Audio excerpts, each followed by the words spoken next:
আসসালামু আলাইকুম। সবাই কেমন আছেন? জুম্মা মুবারক। জুম্মার নামাজ পড়েই আবার আপনাদের মাঝে কিছু কথাবার্তা বলা, এই আরকি। তো সবাই কেমন আছেন? দূরপ্রবাসের ভাইয়েরা সবাইকে জানাই আমার সালাম। তো সবাই কেমন আছেন? জানি আপনারা কিন্তু ডিউটি থেকে এসেই রান্নাবান্না করেন। তারপর মোবাইলটা হাতে নেন।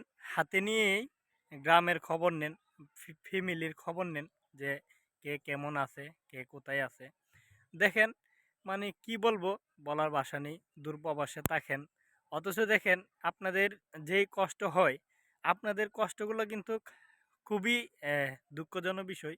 মাঝে মাঝে কিন্তু আপনাদের এমনও খবর আসে যে আপনার মা মারা গেছে, অথবা আপনার বোন মারা গেছে, আপনার বড় ভাই মারা গেছে, এরকম খবরও কিন্তু যায়। তখন যে আপনাদের কত কষ্ট লাগে